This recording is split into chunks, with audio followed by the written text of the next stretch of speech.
My bad. That was my audio problem earlier. But thanks for sticking around. Thanks for watching us. I have important information to share with you because clouds, storms, we do have good storm coverage in the northwest corner of Colorado, but we have just enough storm coverage in the Glenwood Springs area to shut down I-70. Now, an hour ago and yesterday and the day before and moving forward, just about every weather I present to you, I'll be talking about this situation. Flash flood watch in green, flash flood warning in maroon red. This is specific to the Grizzly Creek burn scar. As soon as the National Weather Service releases this upgrade to a warning for flash flooding, then CDOT immediately will shut down I-70, basically from Glenwood Springs all the way into Dot Cerro. So that's a little stretch of the interstate that is needed. But this will remain closed until 10 p.m. tonight. It's a safety closure. There are no reports of debris flow, but we do have storms in the area. So it's possible that vegetation has not grown back enough to hold back any of that mud and debris, rocks,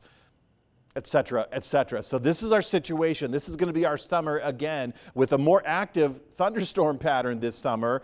We should see more of these closures. So as of now, this is going to go until 10 p.m. The closure may get lifted early if this warning expires early, and that's likely too, but it's not an immediate reopening. CDOT has to then go through and clear the roadway. They're getting some good rounds of rain showers in Glenwood Springs, the populated areas, but also in the canyon. Most of our storm coverage, though, is off towards the north. Areas like Craig and Meeker have been dealing with storms that are moving at a rather quick pace, 40 to 50 mile per hour movement. Lightning strikes, small hail, brief heavy downpours, those are all associated with these storms, and those are incoming right now for Meeker. But specific to Glenwood Springs, we've been dealing with some small little storm cells moving overhead, and that's exactly what we have right now. This is Highway 82. This is Glenwood Springs, the hot springs location, and then getting into the tunnels, the vapor caves, the tunnels, and then this famous stretch of Interstate 70. Well, it's closed. You can get to Glenwood Springs. You can continue into Basalt and El Jebel on Highway 82, but you can't go any further than those caves. And of course, you can't go any further west from Dot Cerro. So this is just an interruption for the evening hours. That these storms will continue through the majority of the overnight hours as well. So this could be a closure that remains in place. If it gets lifted, it's likely we'll see another closure tomorrow afternoon as we will have more storms. Speaking of which, right around 3:40, 3:45 this afternoon, Grand Junction, and this wasn't the first round. Grand Junction had a round of light rain showers moving through. Possibly, I'm waiting for reports of small hail in the Redlands area because we had some intense radar imagery. Our local radar is still under repair, so it's on and off. It's not consistently on, not for another couple of days. But with that being the case, we're going to look at more storms tonight moving through overnight hours. It's very possible we'll see more starting the day on Thursday, remaining throughout the day Thursday, and closing the day on Thursday. So that's 3 rounds, breakfast, lunch, and dinner of rain showers for the western slope. So tomorrow's going to be one of those days. Temperatures are going to take a hit tomorrow as a result of the clouds and the rain.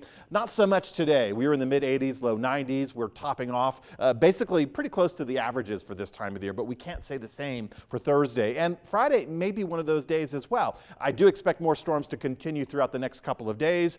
Wind speeds right now 5 to 25 miles per hour. Storm-associated winds, certainly. Gusty winds, absolutely. That's what we can attribute some of these 30-mile-per-hour blasts to. And you get into those storms tomorrow, that's exactly what will happen. It's all developing from our high pressure system getting bumped back to the east by the incoming low pressure system. So trough of low pressure, ridge of high pressure, kind of working together to drive up our storm chances. So this should be a really good summer for rain showers. I know the orchards and the ranchers don't want to hear that, but at least the first cut of hay is down and bundled and shipped off, and the next round is currently growing. But if you want it to rain, just cut your hay, and that'll be the problem for them. But for us, it's rain showers.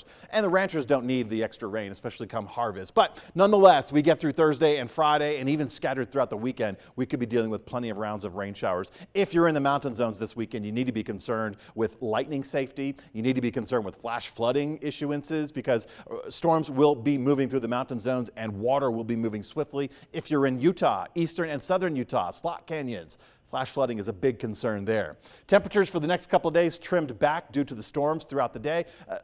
Don't be surprised Thursday morning if we see dark clouds and hear rumbles of thunder and get official rain count.